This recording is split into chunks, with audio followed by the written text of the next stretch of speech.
Ces gens-là étaient dans les premières vagues, dans les années 60, n'avaient aucune littérature, aucune référence.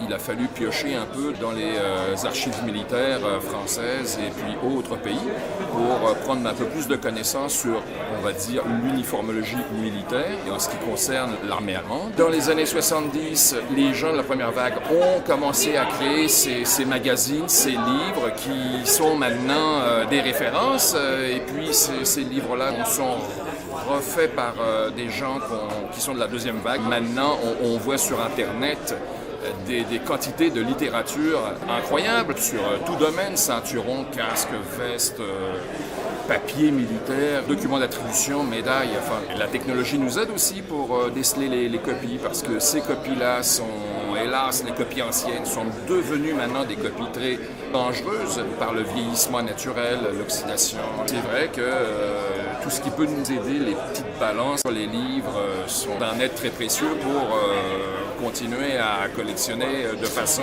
saine parce que aussi qu'à côté de tout ça, il existe des faussaires qui reproduisent à quantité pour des raisons d'argent.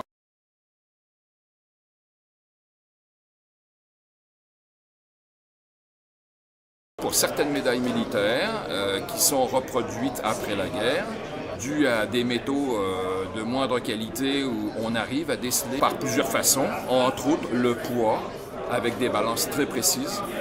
Et ça nous aide beaucoup. Évidemment, il y a encore d'autres critères de contrôle aussi. L'histoire de l'objet, ça nous aide aussi.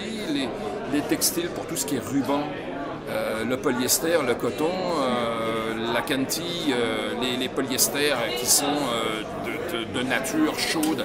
Quand on touche le polyester, on sait que c'est chaud et que c'est copie parce que le polyester n'existait pas pendant la deuxième. Alors maintenant, les cantilles, les matériaux anciens sont froids, donc évidemment, ça aussi, ça nous aide. Peut-être que dans le magasin,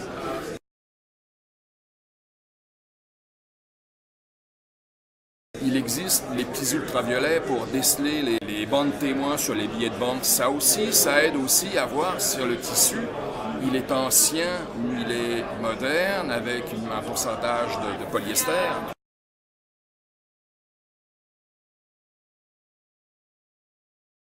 Il collectionne autre chose, il collectionne tout ce qui est artefacts du Moyen-Âge et toutes ces choses-là. C'est sûr que c'est un domaine là, qui est très lointain, là, mais il avait aussi un besoin de balance précise pour faire sa petite enquête. Lui me disant qu'ici dans le magasin, il y avait ce produit-là. Donc ce matin, je me suis un peu présenté au magasin pour voir ce produit-là et puis j'ai acheté un exemplaire.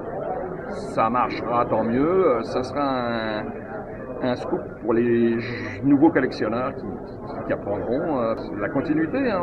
On est juste des détenteurs provisoires des objets du passé.